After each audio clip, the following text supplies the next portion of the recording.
Hi everyone, welcome to round 2, and after that hack I was paired against Brendan Brown, a 168 ECF, who was one of the favourites for first place and had also beaten me at Stockport, although that was mainly due to me collapsing in time trouble, and I also got another white for some reason, so I was hoping to hack him up. Back in the day, well 2012, I used to play D4, so I played it here. He responded with F5. He had less sleep before the game than he did the Classical Dutch and Sweat's Simon Williams DVDs, so I decided to take the Classical Dutch on. So I think I told, which is the most solid line. D6. This could still be a Leningrad actually if he plays G6, but after knight F3, E6, this move signals the Classical Dutch, which is also what Brandon plays, as you may have seen in his game against Matthew Grattage. To C4, bishop E7, castles, knight C3. We have the main tabaya, and as Brandon mentioned, he plays A5. Now, this move I've given the question mark exclamation mark because of a game I saw at the 2012 British Championships between Stephen Gordon, the Grandmaster, and Marcus Harvey, where Stephen seemed to beat it very comfortably, and it seemed to cast the whole line into doubt. I can't remember what he played after this move, but I'm sure you can find the game on Megabase or Twic.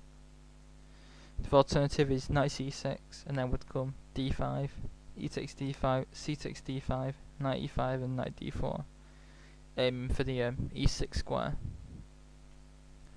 The main move is knight e4, after which I faced this at Atherton Rapid Play, and I played knight takes at e4, f takes e4, knight d2, d5 and f3 to break up black's centre, and after e takes f3, I think e takes f3 is the best move. I played knight takes f3 and I eventually got swindled.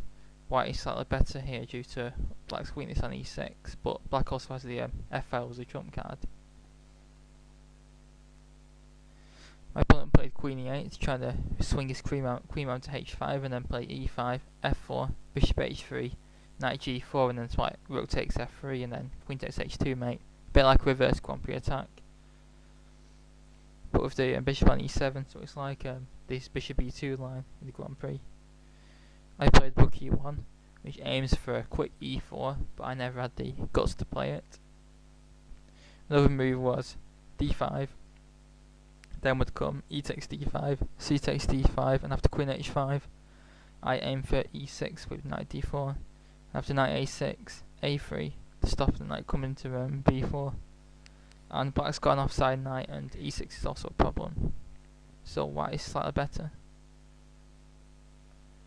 Rook e1, queen h5, and now I was looking at e4, but I thought it was premature, but it's the best move black should take to open up the f-file. And again, black can't play e5 and white can build some pressure and also has a leading development in an opening of the position. And if black can't play e5, then his bishop takes a lot longer to get into the game, like bishop b6, bishop b7, or bishop d7, bishop e8, bishop g6. So I played queen c2, just putting more pieces on e4, and after knight c6 I played a3 to stop the knight coming in, and now he played e5. And now black has achieved his dream push, and now how should white react? I took on e5 fast because I was worried that if I closed the centre, I would get slowly crushed in the centre. And although d takes e5 is very slightly better than d5, d5 should also maybe give white a small but stable edge as well. So after d5, knight d8, so the knight can be recycled this way. And I didn't like the look of this at all. I just thought he was going to play g5, f4, and there's nothing I can do, but of course I can play b4, c5 and crack lines open on the queen side. Took, and then knight d5. This is a good move and the only one to cause black problems, because c7 is weak. Now if he had played knight takes d5, that's a blunder, because after c takes d5, his knight has to move, and then c7 drops, and white has a passed d pawn as well as an extra pawn, so he's therefore going to win. So we played bishop d8, a good move, which defends c7 and preserves the important good bishop. Because a lot of the time in the Dutch, white tries to get rid of black's static square bishop. I played a poor move now. I played e3. This is a passive move which makes my c1 bishop and my e1 rook both look stupid, and starts to allow black the initiative. I should have played knight b4. After knight takes b4, a takes b4, e4, knight d4. White has a lot of queenside pressure, and this is going to distract black from his hacking.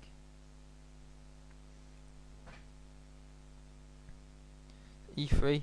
Now we play king h8, which is unnecessary prophylaxis.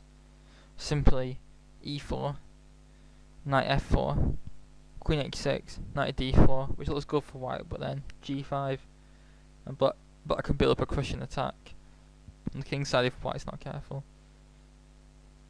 And knight e6 isn't really that much because it's only black's bad bishop that it's going to get rid of. King h8, and now we played b4, trying to get queenside counterplay. And now we played f4, which is a typical Dutch break to open up the bad bishop to create a key piece around white's king and also open lines up. But it is a very dubious pawn sacrifice, which I somehow didn't accept. I should have played e takes f4, and now black's best is to play e4. I play knight g5, so knight d4, move the queen, check, take the knight, and now rook e5, and after queen f7, bishop takes f3, white is just 2 pawns up, and this is best play, and white should win this position. But I played knight takes f6 because I was just worried about getting hacked by bishop h3 and knight g4. Now with mate on h2 perhaps after a second f3. So he takes back, and now I played another bad move. I played e4. This just leaves a massive hole on d4 and just allows black a lot of time to hack. You play bishop h3, which is logical, aiming to get rid of the bishop around my king, but stronger was bishop g4. And now white should not move the knight because of stuff like f3, nasties, and queen h3. Should play b5, and then after bishop takes f3, b takes c6. With some compensation for the pawn in black's double pawn, so it's not really an extra pawn and a safe king at least. After bishop h3, I should have took it off, and then black has a choice of 2 pieces to take. Queen takes h3 is more logical, but after bishop b2, g5, rook d1, g4, knight e1, to cover any mates on g2 after f3, and it's hard for black to bring more pieces into the attack. And white is maybe ready to open some stuff on the queen side if black gets too crazy with h5, h4, and rook can come to d7. So it's unclear. And if queen takes f3, then bishop b2, rook a8 and rook a1 is fine for white. White is unlikely to get mated now with the unopposed light square bishop. Instead I blundered with b5. After bishop takes g2, king takes g2.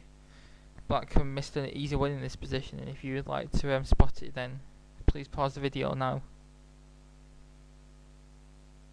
But now we resume. He could have simply played queen takes f3 check, king takes f3 and knight d4, which would force immediate resignation. Tactics, tactics, tactics. I cannot stress to you the importance of tactics training.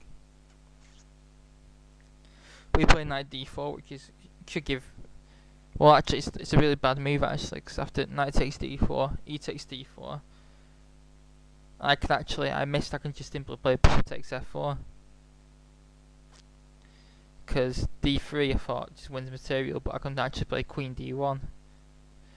And of course, his queen's hanging, and if he takes my queen, and I take with the rook which was attacked. So after queen g6, rook a2, and black's compensation for the pawn should be insufficient, and I'm overlooking too many tactics in this game.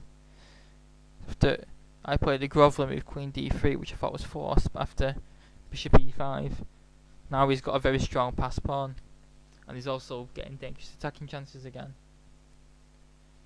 I played f3 to stop him playing f3 himself, because if after rook g1, f3 check, Qh1, rook f6, Black is now threatening to sacrifice his queen on h2 followed by rook h6 mate, for example. Well, that'd be quite nasty. So I stopped that with f3, so at least I'm seeing threats. He played queen g6, but stronger was f takes g3, h takes g3. By the way, this was only 30 minutes each on clock, which explains a lot of these oversights from both players. Queen g6, and now to play f4. After bishop takes, rook takes, queen takes d4, rook e8. Now, white's got a weaker king, which should give black maybe better practical chances, but it's equal material, and white's got chances as well in this heavy piece endgame. There's not many pieces to attack white's king with.